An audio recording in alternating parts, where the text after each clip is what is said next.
Welcome to today's exploration of karma, a profound concept rooted in ancient Indian Vedic wisdom.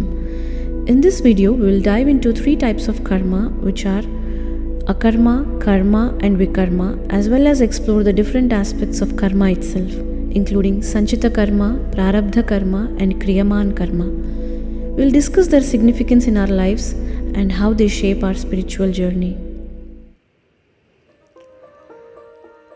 Let's begin with Akarma. Akarma refers to actions done without attachment or expectations of outcomes. It's the state where one performs their duties with total detachment from the results, achieving a higher state of spiritual consciousness. Think of a monk who dedicates his life to serving others. He works tirelessly but expects nothing in return. This is Akarma, action that leads to liberation because it's free from ego and selfish desires. Despite continuing to perform actions, the monk reaches a state where the actions no longer bind him to the material world. Now let's discuss karma, the most well-known concept. Karma refers to the idea that every action we take, whether good or bad, leaves an imprint on our soul, influencing our present and future lives. Karma is further divided into three categories. Sanchita Karma, the accumulated karma of all past actions from previous lives.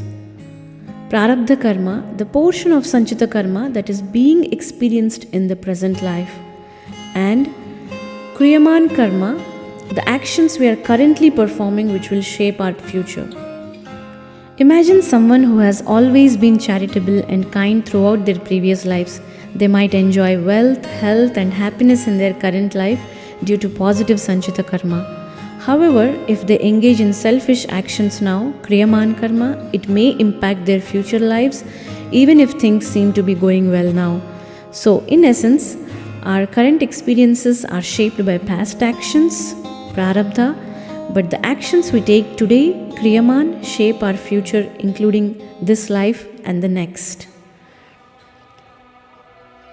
Finally, let's talk about Vikarma. Vikarma refers to actions that are harmful, unethical, or immoral. These negative actions lead to suffering, punishment, and entrapment in the cycle of rebirth.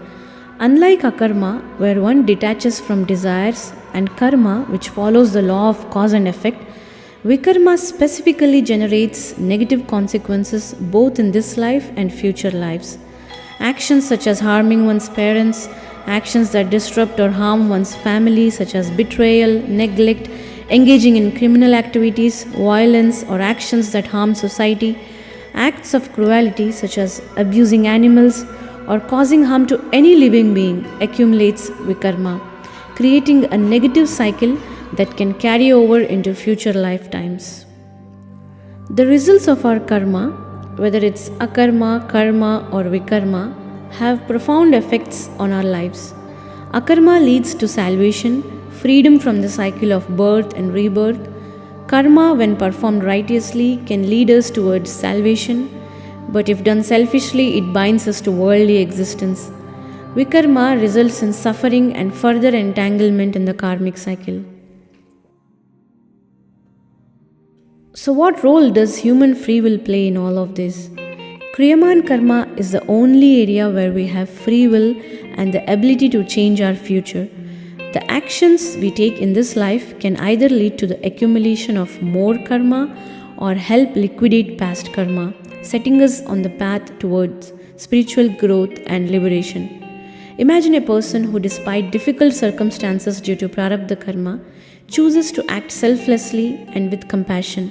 By doing so, they mitigate some of their past karma and move towards spiritual liberation. Conversely, if they act with greed or cruelty, they can only add to their Vikarma, prolonging their cycle of suffering. So, what is Moksha?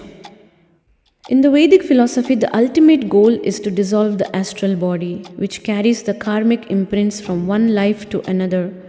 This dissolution is necessary for attaining salvation or moksha. The astral body is the one that holds on to all the karma we accumulate, and it's through spiritual practice, detachment, and right actions that we dissolve it. From the Mahabharata, Arjuna, after fighting the great war, confessed that he had forgotten the teachings of Lord Krishna. It wasn't until years later, after Krishna's departure, that Arjuna internalized the wisdom of the Gita. This realization signified the dissolution of his astral body, leading him towards liberation. Karma, in all its forms, is a powerful force that governs our actions, experiences, and future lives. Remember, while Prarabdha karma from past lives is fixed and must be endured, we still always have the power to influence our present and future through Kriyaman Karma. Our actions matter, and through conscious choices, we can shape our destiny and work towards spiritual freedom.